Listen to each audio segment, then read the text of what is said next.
আসসালামু আলাইকুম ওরহমতুল্লাহ। সুপ্রিয় তাকওয়া চ্যানেলের দর্শক মণ্ডলী, আশা করছি মহান রব্বুল আলামিনের অশেষ মেহেরবানিতে আপনারা সকলেই ভালো আছেন।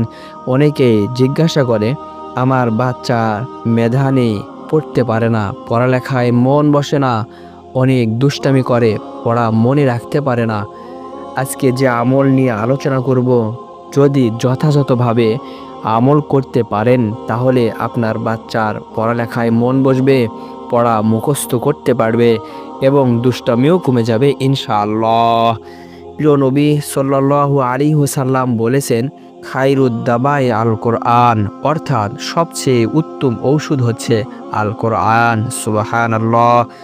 রাসূলুল্লাহ সাল্লাল্লাহু আলাইহি ওয়াসাল্লাম বলেছেন, যে বাক্যের মধ্যে শিরিক হবার মতো কোনো শব্দ নেই, ওই ধরনের কোনো বাক্য ব্যবহার করে দম করতে কোনো সমস্যা নেই। সুবহানাল্লাহ।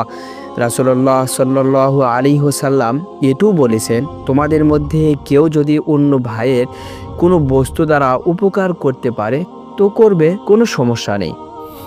তো চলুন আমরা আমলটির নিয়ম ভালোভাবে জেনে নিই। পাক পবিত্র হয়ে শুরুতে 3 বার দরুদ শরীফ পাঠ করবেন, তারপর আলাম নাশরাহ 7 বার পাঠ করবেন। এভাবে পড়বেন, আলাম নাশরাহ লাকা সদরক ওয়া ওয়াদানা আনকা বিজরাক আল্লাযী আনকাদা যহরাক ওয়া রাফা'না লাকা যিকরাক ফাইন্না মাআল উসরি ইসরা ইন্না মাআল উসরি ইসরা ফাইযা ফারাগতা ফানসাব ওয়া ইলা রাব্বিকা ফারগাব।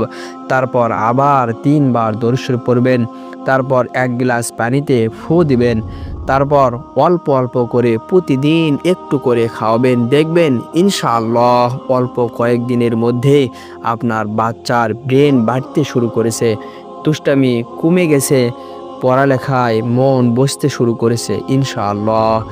তারপর এটাও করতে পারেন, 3 বার দরুদ শরীফ পাঠ করার পর সূরা আলাম নাশরাহ 7 বার পড়বেন, তারপর আবার 3 বার দরুদ শরীফ পড়বেন, তারপর কিছু কিশমিশের উপর ফু দিবেন এবং প্রতিদিন 2-1টা করে খাওয়াবেন। তারপর দেখবেন আপনার বাচ্চারা সুস্থ হতে শুরু করেছে, ব্রেন বৃদ্ধি হতে শুরু করেছে, দুষ্টামি কম করতে শুরু করেছে, পড়ালেখা অনেক ভালো করতে শুরু করেছে ইনশাআল্লাহ।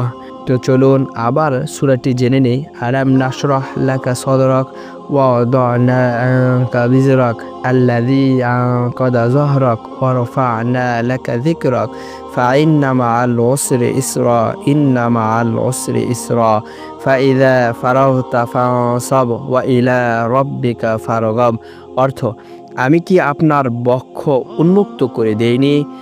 আমি লঘু করেছি আপনার বোঝা, যা ছিল আপনার জন্য অতিশয় দুঃসহ। আমি আপনার আলোচনাকে সুমোচ্চ করেছি। নিশ্চয় কষ্টের সাথে স্বস্তি রয়েছে, নিশ্চয় কষ্টের সাথে স্বস্তি রয়েছে। অতএব যখন অবসর পান পরিশ্রম করুন এবং আপনার পালনকর্তার প্রতি মনোনিবেশ করুন।